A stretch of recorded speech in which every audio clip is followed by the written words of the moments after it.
အပိုင်း1မဖိတ်ကော်ပဲရောက်လာတော့ဧည့်သည်များရန်ကုန်မြို့ရဲ့စူညံထန်တွေနဲ့ဝေးရာဘကူးရိုးမအဆက်နာကတောအိုလီတစ်ခုထဲမှာထီကြီးရှိနေတဲ့ဟောင်းနှွမ်းလာရဲ့အင်္ဂလိပ်ခေတ်လက်ရာအင်ကြီးတစ်လုံးရှိပါတယ်။အဲ့ဒီအင်ကြီးကိုဒေတာကန်တွေကနှင်းစည်းနီအိမ်တော်လို့ခေါ်ကြပြီးမြ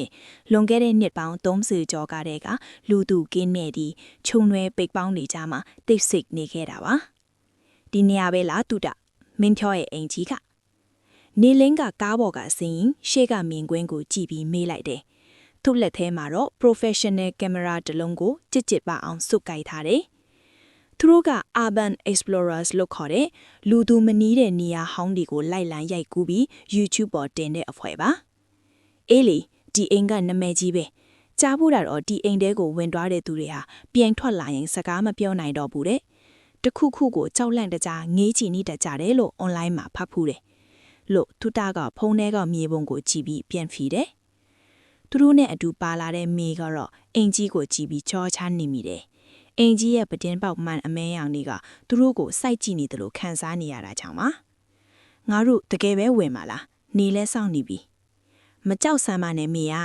ငါတို့မှာ power bank နဲ့မီးအိမ်တွေအဆုံးပါတယ်။ပြီးတော့ဒီညကလာပြညာလေး view ဒီအများကြီးရမှာတေးကြတယ်။သူတို့၃ယောက်အင်ကြီးရဲ့ဟောင်းနှွမ်းနေတဲ့တစ်သားတကားမီးကြီးစီကိုရှောက်သွားကြတယ်။တကားကိုတွန်းဖွင့်လိုက်တဲ့အခါကျွီးဆိုရင်အတန်ရှည်ကြီးကတိတ်ဖိတ်နေတဲ့တောအုပ်ထဲမှာဟိန်တော်ပြီးဖုံနှက်တွေကနှာခေါင်းတွေကိုအလူအရက်တိုးဝင်လာတယ်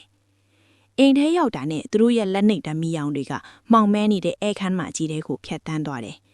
နေရန်ပေါ်မှာချိတ်ထားတဲ့စီစဲဖမ်းချီကားတွေကအချိန်ကြာလာလို့အယောင်တွေပြက်ပြဲနေပြီမဲ့ဖမ်းချီကားတွေကလူတွေရဲ့မျက်လုံးတွေကတော့သူတို့ဘယ်ဘက်ကိုရွေလိုက်ကြည့်နေတယ်လို့ပဲ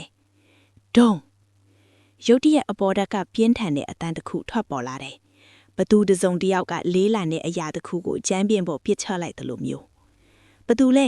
နေလင်းကအပေါ်ဓာတ်ကိုမီးနဲ့ထိုးကြည့်ရင်အော်မေးလိုက်တယ်။ဘာအဖြေမှပြန်မလာဘူး။ဒါပေမဲ့အပေါ်ဓာတ်ကိုတက်မဲ့လေကားချီရင်ကိုရောက်တဲ့အခါမှာတော့အားလုံးတုံလှုပ်သွားကြတယ်။ဖုံတွေတက်နေတဲ့လေကားထစ်ပေါ်မှာဆိုဆွတ်နေတဲ့ခြေရာလေးတွေကအပေါ်ဓာတ်ကိုဥတီပြီးတလန်းချင်းတက်သွားတာကိုတွေးလိုက်ရလို့ပါပဲ။ဒါကကလေးခြေရာလေးတွေပဲ။မေကတုံရီနေတဲ့အတန်နဲ့ပြောလိုက်တယ်။အဲ့ဒီအချိန်မှာပဲအင်ကြီးရဲ့တနေရာကနေကလေးတယောက်ရဲ့တိုးလေးရဲမော်ဆန်နဲ့စန်ဒီယာတီဆန်ခတ်အုပ်ဝေးထောက်ပေါ်လာတော့ပါတယ်။